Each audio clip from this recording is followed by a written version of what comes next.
Bonjour à tous, et aujourd'hui on va parler sur les lions, bien précisément sur les ancêtres et le nom scientifique, la crinière et les différencier et la vitesse d'apprendre. Et pour les différencier entre chaque sujet, il y aura des images en arrière-fond, comme ça vous vous repérez beaucoup mieux. Donc bon visionnage quoi. Et j'espère que vous allez bien apprendre. C'est parti! Les origines. La toute première espèce des grands félins, comme on peut aussi appeler les panthérinés, et peut-être Panthera bliteae, que serait apparu entre 4,10 et 5,95 millions d'années à la formation du Tibet en Asie. Il y a Panthera saoui, serait peut-être la première espèce de lion à avoir apparu. Il y a 3,5 millions d'années en Afrique. Cette espèce aurait des taches partout sur son corps. Et mon hypothèse serait que les premiers lions auraient des taches. Donc, on peut se dire qu'une espèce inconnue entre Panthera bliteae et Panthera saoui aurait migré de l'Asie pour aller en Afrique. Les lions des cavernes. Ces espèces ne sont pas les ancêtres des lions modernes, comme le lion d'Afrique et d'Asie, mais ce sont leurs cousins. Dans cette image, on peut remarquer que les espèces ne sont pas si éloignées les uns des autres. En Europe, il y a Panthera fossilis et Spelaea sont des lions des cavernes pendant le Pléistocène moyen et supérieur. Et plus tard, il y a eu le lion de Grèce pendant la période de la Grèce antique. Spartiate! Quel est votre métier? Toutes ces espèces de lions sont toutes éteintes. En Afrique, il y a le lion moderne que connaît tous, était peut-être apparu au Pléistocène moyen. Et il y a plusieurs sous-espèces actuelles qui existent encore. Mais ils sont en danger de disparition à cause du braconnage. Et il y a le lion de l'Atlas qui est du Maroc et déjà éteint. En Asie, il y a Panthera fossilis et Panthera verrecheagini sont aussi des lions des cavernes. Et il y avait une grande population de lions modernes en Asie. Il y a actuellement une petite population en Inde, c'est Panthera leo persica. Ils sont toujours en danger d'extinction à cause du braconnage et au niveau de leur population qui est très fragile. En Amérique, il y a eu que Panthera atrox qui a mis les pieds en Amérique. Et c'était aussi une espèce des lions des cavernes. Il a aussi disparu. Ils devraient être des petits matous, wesh! En vérité, les lions des cavernes, quels qu'ils soient, sont plus grands que les lions modernes. Et ils avaient une petite crinière. Son genre et ses cousins. Je sais ce que des gens se disent. Comment ça, c'est une panthère, wesh? Il n'a pas de tache, wesh! Oh! Je vais vous expliquer. Le genre Panthera, comme vous aurez déjà vu au début de la vidéo sur leurs origines, pour les différencier des petits félins et des félins à dents de sabre comme le chat domestique pour les petits félins et le smilodon pour les dents de sabre. Dents de sabre! Ils n'ont pas les mêmes origines que les lions et une anatomie qui ressemble, mais aussi quelques différences comme la taille. Le lion et le smilodon ont à peu près la même taille, mais tout dépend de l'espèce. Et le chat est plutôt petit. Il y a aussi les vertèbres cervicales. C'est les vertèbres au niveau du cou qui changent un peu. Le lion a 8 vertèbres cervicales.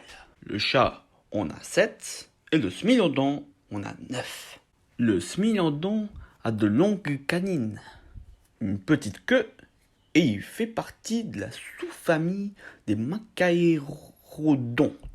Ce groupe de félins a disparu. Le chat est dans le genre des Felis. Et le lion, on le sait déjà. La crinière est différenciée chaque individu. La fonction et la signification des couleurs des crinières. La crinière n'a pas qu'une seule fonction, mais plusieurs. Elle sert comme un indicateur pour leur état de santé et de leur génétique. Ah bon? Si l'animal a une grande crinière, c'est qu'il a une excellente santé.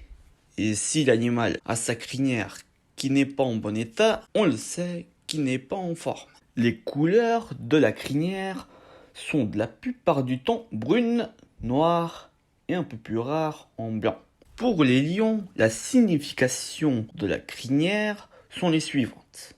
La crinière blanche veut dire que ces gènes ont une mutation génétique naturelle de l'absence de pigmentation des lions du Transvaal. Ce sont des blonds. Et la crinière noire, c'est l'ultime. Les élites, les dominants. Pour les lionnes, ce sont les meilleurs partenaires. Bonjour, demoiselle. Allez, venez dire bonjour à papa.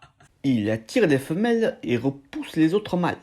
Et leur niveau du testostérone est bien élevé. Le zoologiste Craig Packer de l'université du Minnesota, c'est un expert sur les lions, a fait une expérience sur ces couleurs de ces crinières que je vous en parle. J'ai une idée. Prenez plusieurs têtes pour voir un petit peu leur tronche. Assez gros matou là. Avec des lions mannequins grandeur nature. Les résultats sont les suivants. Les femelles ont essayé de séduire les mannequins à la crinière sombre, tandis que les mâles évitaient les crinières sombres et attaquaient les blonds et le mannequin qui portait une crinière plus courte. Donc, on peut se dire que la longueur et la couleur de la crinière est très importante pour les lions. Les lionnes et les lions sont crinières. On sait pourquoi les lionnes, elles n'ont pas de crinière. C'est parce que ce sont des femelles. Mais il y a aussi des mâles qui n'ont pas de crinière. Mais what? C'est une population de lions de la région du Tsavo. N'a pas de crinière à cause de leur testostérone qui n'est pas développé. C'est aussi leur génétique qui donne cette absence de crinière. Ah oui, les lions du Tsavo sont des mangeurs d'hommes. Voilà, je dis ça, je dis rien. Hein. Je vous expliquerai plus tard. Les lionnes avec une crinière. Au Botswana, il y a 5 lionnes qui ont une crinière. Bon, c'est un phénomène très rare parce que ces lionnes ont un testostérone bien élevé. Et c'est tout. Ce n'est pas tout. Elles ont la même taille comme n'importe quelle lionne normale, plus petite que les mâles. Elles n'ont pas qu'une crinière, mais elles se comportent comme des mâles. Par exemple, leurs rugissements sont identiques à celui des mâles, marquent leur territoire et même s'accouplent avec d'autres femelles. Bref, ce sont des femelles mâles. Eh ben dis donc, hein. Comment savoir leur âge et différencier un individu? Pour savoir l'âge, il faut regarder son nez ou sur leur truffe. Si sa truffe est rose, c'est un adolescent ou un jeune adulte. La truffe tachetée, c'est des adultes à l'âge moyenne. La truffe avec des grosses taches, ce sont des adultes à l'âge moyenne. et des adultes plus âgés. Et la truffe noire, c'est que des lions âgés ou même très vieux. Je suis un vieux lion maintenant. Je suis à la retraite maintenant. Bon, je n'ai plus trop, mais bon, hein. Pour identifier chaque individu, il y a les 2 premières rangées des taches des moustaches. Elles sont positionnées d'une façon qui est propre pour chaque individu ou chaque spécimen. Il y a aussi des égratignures autour des oreilles, des cicatrices partout sur leur corps, la position des taches de leur pelage d'une manière définie depuis leur naissance. Je vous mets un extrait d'un documentaire pour mieux comprendre.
Et il y a aussi les dents. Et oui, leurs dents peuvent être cassées ou même absentes. Ah oui, à propos des lions qui ont leurs dents cassées ou manquantes, sont uniquement des vieux spécimens. La vitesse d'apprendre, leur temps de s'habituer aux situations. Les lions sont capables de s'habituer aux situations. Ça commence quand ils sont petits, en jouant entre eux, à la chasse et à la bagarre par exemple. Comme vous avez déjà pu remarquer à propos des lieux où ils vivaient pendant la préhistoire, ils s'étaient adaptés à plusieurs environnements, par exemple au froid, les déserts, Les lions de Namibie. Ici, les lions chassent avec le désert. les lieux tempérés et bien sûr la savane et en captivité. Dans la nature, ils ont peur de l'homme. Je vous mets des extraits pour que vous regardez par vous-même comment les lions se comportent. Ça paraît ridicule, mais ces énormes animaux, qui sont des prédateurs performants, ont peur des hommes. La raison, nous avons évolué ensemble en Afrique, et les lions ont développé une peur instinctive des êtres humains. Depuis que ces 2 groupes cohabitent, chaque fois qu'un lion a tué un homme ou une vache, les êtres humains se sont mis à sa poursuite en groupe avec des armes et ils ont tué des lions. Au fil du temps, ces derniers ont associé les hommes à la mort. Ces lions sont dans leur habitat naturel et normalement ils se méfient instinctivement des humains. Mais ils peuvent vous tuer à la moindre erreur. Les lions ne vous attaquent que dans certaines situations. S'ils ont peur, s'ils sont nerveux, s'ils se sentent menacés ou qu'ils sentent une menace pour d'autres membres de la troupe, ou si le lion dominant vous attaque. Un félin curieux souhaite en général apprendre quelque chose. Il a positionné son arrière-train de façon à me viser. Ce sont des mauvais signes, il pourrait charger. Lorsqu'un félin est nerveux, il devient imprévisible. Il est nerveux. Sa tête est baissée et il s'éclipse furtivement. Voilà mon premier avertissement. Le mouvement de sa queue signifie « tu m'embêtes, tu m'empêches de faire ce que je veux ». Il m'avertit qu'il va m'attaquer. La situation est critique. Voilà, il se rapproche.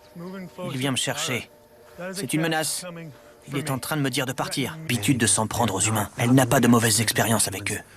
Mais je m'attends tout de même à une réaction négative, car il y a de jeunes lionceaux et de la nourriture. Ce n'est pas une bonne combinaison. Je veux juste voir quel genre de réaction j'obtiens dans une telle situation. Ils n'ont pas encore détecté ma présence et je suis déjà très proche. Je vais donc faire bruisser les feuilles avec le pied. Il y a quelqu'un sur notre territoire et il est à pied. Il faut réagir. Le mâle a donc réagi et dès qu'il a vu que j'étais au sol, il s'est levé et a fait 2 pas en avant. Il s'agit d'un superbe lion, bien adapté à sa troupe. C'est un mâle dominant qui protège sa nourriture et sa troupe en vous faisant simplement comprendre qu'il veut que vous partiez. S'il le voulait, il aurait pu m'attaquer sans aucun problème. Il faut savoir qu'on a rarement un lion aussi gentil qui nous demande de nous en aller. Ce lion nous a dit s'il vous plaît dans son langage. Les mangeurs d'hommes ne vous demandent rien. Ils s'approchent furtivement et ils vous attaquent. Comme vous aurez pu voir, ces lions font des avertissements avant d'attaquer. Mais le documentaire parle aussi des lions mangeurs d'hommes. Pourquoi des lions mangeurs d'âmes exactement Tu expliques un petit peu hein? C'est une bonne question. Un lion qui a peur de l'homme peut devenir un nouveau mangeur d'hommes. Je vais vous montrer des extraits comment des lions qui ont normalement peur de l'homme deviennent des mangeurs d'hommes, avec plusieurs situations différentes qui peuvent réveiller leur instinct de prédateur. Comment les lions nous analysent? Vous allez voir sur ces extraits. Il s'est rendu compte que les humains n'étaient pas aussi impressionnants qu'il n'y paraît. Un être humain est incapable de se défendre, de courir, de frapper ou de mordre un lion qui l'attaque. Mais derrière chaque lion se cache un dévoreur d'êtres humains. Si on s'approche de trop près, il nous dévorera à la moindre erreur. Les hommes font toujours l'erreur de se mettre à courir. C'est à cet instant que la peur du lion, qui se méfie instinctivement des humains, s'envole et qu'il se transforme en mangeur d'hommes. Même les lionceaux peuvent nous tuer. Ces lionceaux sont encore très jeunes. Leur tempérament est encore agréable pour l'instant. On parle souvent des lions comme des prédateurs par excellence. À certains endroits de la planète, les lions n'ont plus peur des humains. Ils ont compris qu'ils étaient très faciles de nous attraper et de nous dévorer. L'un des endroits les plus dangereux du globe est la réserve nationale Kruger en Afrique du Sud.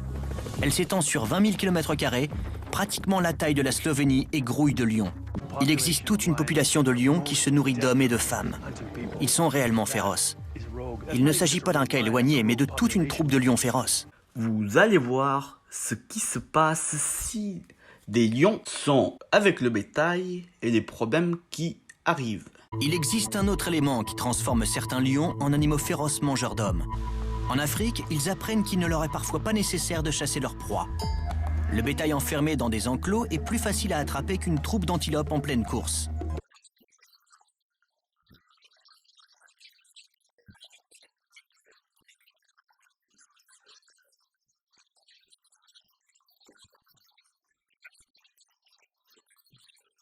Les maisons et les corrals sont faits de boue et de paille. Il ne faudra pas grand-chose aux lions pour passer de l'enclos et des vaches aux maisons et aux êtres humains. Cette lionne vivait à la frontière de la réserve. Une nuit, elle a pénétré le corral et s'est mise à chasser les bêtes, jusqu'à ce que l'une d'entre elles s'échappe en pulvérisant l'enclos. Le reste du troupeau a suivi, mais dehors, le reste de la troupe de lions l'attendait. Tuer. Une seule suffirait à nourrir la troupe. Mais ce n'est pas comme ça que les lions fonctionnent. Ils tuent toutes les proies, puis se mettent à manger.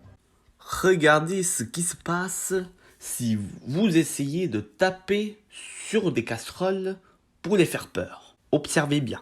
Les réfugiés tapent sur des casseroles pour alerter les lions de leur présence et les faire fuir. Ils ont malheureusement obtenu l'effet inverse, que le bruit des casseroles est devenu le signal pour les lions mangeurs d'hommes des alentours que le dîner est servi. Mais les lions se sont habitués au bruit qui les attire. Les réfugiés sont parfois attaqués et dévorés vivants. Ces attaques ont créé toute une population de prédateurs redoutables, qui aiment la chair humaine et qui savent à quel point il est facile de nous chasser et de nous tuer. Je suis persuadé que les réfugiés ont créé, sans le vouloir, ces nouveaux assassins. Des lions qui n'ont plus peur de nous et qui nous considèrent comme un aliment. Et les lions s'adaptent au bruit. Regardez comment ils apprennent et la vitesse d'adaptation. Pour montrer à quelle vitesse les lions peuvent surmonter leur peur et associer le bruit de casserole à la nourriture. Il est passé devant moi sans s'arrêter. Ça signifie qu'il a confiance, qu'il est calme et qu'il n'a pas peur de ma présence. J'ai pris une casserole, tout comme celle que les réfugiés mozambicains utilisent.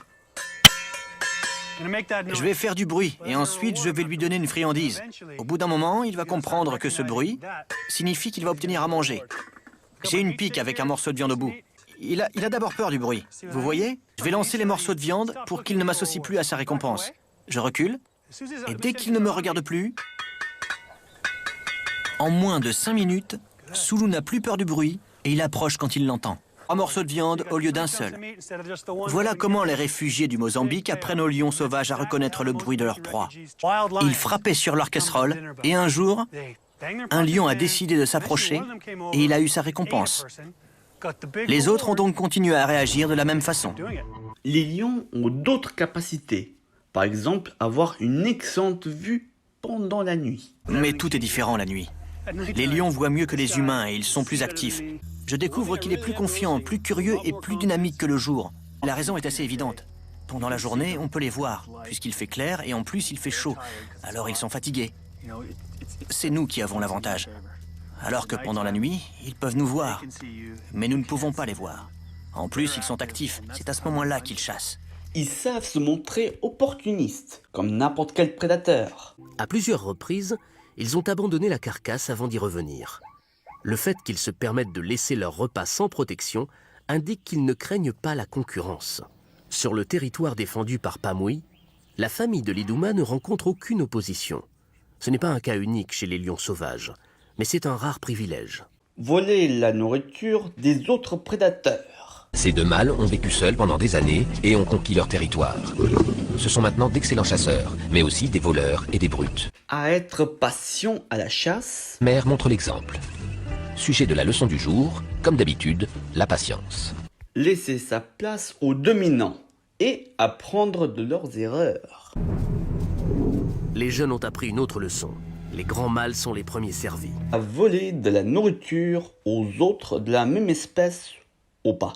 Et franchir les étapes. Les lions ne sont pas les nobles chasseurs que nous nous plaisons à imaginer. Tout comme nous, ils aiment brûler les étapes et choisir la solution de facilité quand elle s'offre à eux. Et si cela implique de dévorer une proie encore vivante, tant pis. Mais ces lions ne sont pas des lions qui ont mal tourné. Ils se contentent d'être eux-mêmes. La petite vie du lion d'Asie. Si les lions asiatiques ne vivent qu'en petits groupes et parfois même seuls, c'est lié à la taille de leur proie. À observer des techniques de survie des autres espèces. Et certains, comme quelques lions baobab, ont même appris à maîtriser la technique des éléphants. Et à compter. Compter, comment ça 1, 2, 3, ils font comment exactement Ils se servent de leur rugissement pour savoir s'ils vont attaquer un autre groupe de lions ou non. Les chercheurs ont enregistré des rugissements, puis les ont rejoués aux lions pour voir comment ils réagissaient. Ils ont d'abord tenté l'expérience en jouant 2 rugissements à un groupe de 5 lions. Avec seulement 2 rugissements, ils savent qu'ils ont l'avantage du nombre. La majorité du temps, ce groupe de 5 va donc s'avancer vers les 2 autres lions pour attaquer. Par contre, s'ils jouent 10 rugissements à ce même groupe de 5, il y a de fortes chances qu'ils s'enfuient dans la direction opposée. Donc pour conclure, les lions s'adaptent à plusieurs habitats et plusieurs modes de vie. Ils sont opportunistes, ils sont patients, ils apprennent de leurs erreurs, s'adaptent au bruit en associant à un signal de nourriture, apprennent d'autres techniques de survie des autres espèces. Ils apprennent et s'adaptent rapidement aux situations. Ils veulent de la nourriture aux autres prédateurs. Ils savent improviser et ils savent compter le nombre d'intrus. Eh ben, ils sont malins, ces petits lions là. Ah là là là là, sacrée aventure, n'est-ce pas? J'espère que vous avez appris beaucoup de choses, hein. Et rigolez pas mal aussi. J'ai eu beaucoup de plaisir à faire cette vidéo. Et c'est aussi quelque chose qui me passionne. Donc ça a été plutôt motivé à le faire. J'espère que vous avez appris beaucoup de choses. Et quand j'ai fait cette vidéo-là, j'ai également beaucoup appris aussi. Si vous voulez apprendre plus sur le sujet des lions, eh bien, je vous mettrai toutes les sources en bas. Comme ça, vous pouvez chercher par vous-même aussi. Et si j'ai dit des bêtises, n'hésitez pas à me dire, parce que je peux aussi faire des erreurs aussi. Mais avec tout le respect du monde, bien sûr. Et je remercie également à Marcel Ricci, parce que lui, il m'a enseigné à faire des montages, enregistrer et puis filmer. Pour moi, c'était une grande aventure de faire cette vidéo. Et j'ai dû prendre beaucoup de mois pour réaliser cette vidéo, rien que pour vous, à cause de mon quotidien et à cause du Covid-19. Et maintenant, ciao et à la prochaine. Oh.